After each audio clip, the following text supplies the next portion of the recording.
النبي صلى الله عليه وسلم سألوا صحابي قال أرأيت إن جاء رجل ليأخذ مالي؟ قال لا تعطيه مالك، دار يقلع عربيتك، دار يقلع تلفونك، دار يقلع بيتك، ده احتمال دار يشيل بنتك مرتك، دار يعمل فيك أي شيء، قال لا تعطيه.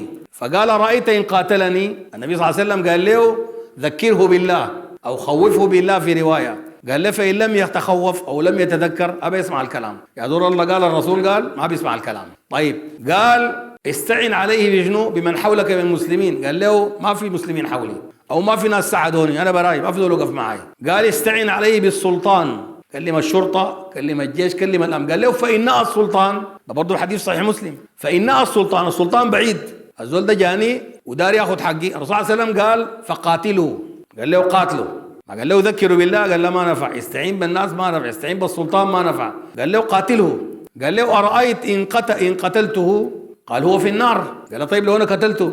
قال له هو في النار، الدار يقلع ده. قال له أرأيت إن قتلني؟ قال فأنت شهيد. عشان كده النبي صلى الله عليه وسلم قال من قتل دون دمه فهو شهيد، ومن قتل دون ماله فهو شهيد، ومن قتل دون دينه فهو شهيد، ومن قتل دون ماله فهو شهيد. الأربع أشياء دي الرسول صلى الله عليه وسلم قال لو في دول قاتلك فيها وانت قاتلته فيها فأنت شهيد. الدم والمال والعرض بيدخل طبعا في الأهل، ومن قاتل دون أهله فهو شهيد برضه. كل هذه الأشياء إنسان أراد أن يقتلك أو يأخذ حقك أو مالك أو ينتهك عرضك أو يسكن بيتك بالقوة، هذا كله النبي صلى الله عليه وسلم قال فقاتله.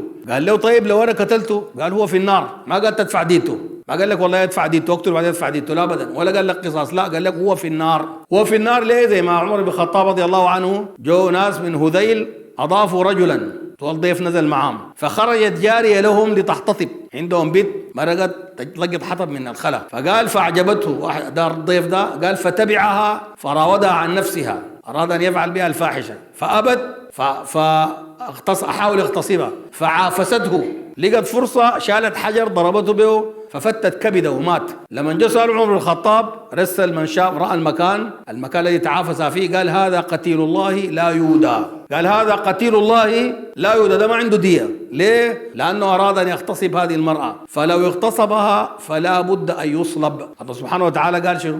قال إنما جزاء الذين يحاربون الله ورسوله ويسعون في الأرض فسادا. يسعون ده فعل مضارع، معنى هذا من فعله، والآن هم يسعون في الأرض فسادا لهم 9 شهور، قتلوا الأنفس وانتهكوا الأعراض وسكنوا البيوت وسرقوا العربات وفعلوا كل المنكرات وشربوا الخمر وكل المنكرات فعلوها، سواء كان القتل أو الزنا أو شرب الخمر أو السرقة أو النهب، كل الموبقات، والسحر برضو، لأنهم بتاعين دجل بتاعين حجبات برضو بتاعين السحر. النبي صلى الله عليه وسلم قال شنو؟ دي السبع شنو؟ الموبقات منها السحر كلها عملوها. الله قال إنما جزاء الذين يحاربون الله ورسوله ويسعون في الأرض فسادا. الله سبحانه قال أن يقتلوا، وفرق بين أن يقتلوا وأن يقتلوا، لأنه القتل في لغة العرب معناه تقتل وانتهى الموضوع، لا، لكن التقتيل يفيد المفاعلة، التقتيل يفيد استمرار التقتيل حتى ينتهوا، لأنه الله سبحانه وتعالى في النهاية قال شنو؟ إلا الذين تابوا من قبل أن تقدروا عليهم. يعني لو في واحد قبل ما الناس يقدروا عليه وهو لسه ما قبضوه وما مسكوه وما حاصروه، براو كده خدت السلاح قال يا جماعة الله أنا غلطان، ده الوحيد اللي بيجوز شنو؟ اللي بيجوز إنه شنو؟ يعفى عنه، لكن بعد يرجع الحقوق. سرقت حاجة ترجعها، انتهكت عرض تاخذ حق القصاص بتاعه الصلب، أو سرقت مال ترجعه، خلاف كده أو قتلت زول تحاسب به.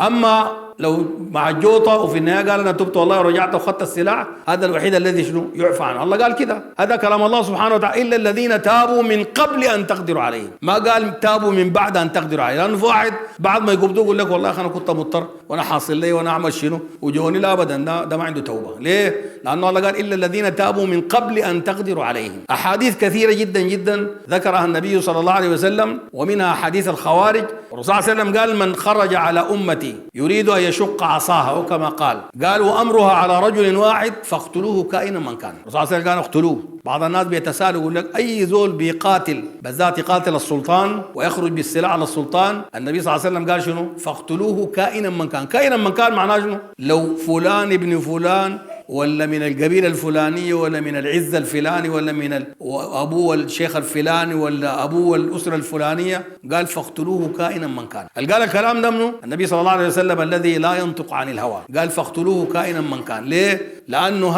هذا المفسد في الأرض لو لم يقتل لعم الفساد في الأرض. لو كان عوملوا بالمعاملة الشرعية الصحيحة وأردنا بذلك وجه الله سبحانه وتعالى ينصرنا الله. إن تنصروا الله ينصركم ويثبت أقدامكم. أسأل الله سبحانه وتعالى أن ينصر الحق ويثبت أقدام أهل الحق ويبعد عنا أهل الباطل والفتن ما ظهر منها وبطن. وأسأل الله سبحانه وتعالى أن يخلف لبلادنا خيرا مما كانت فيه.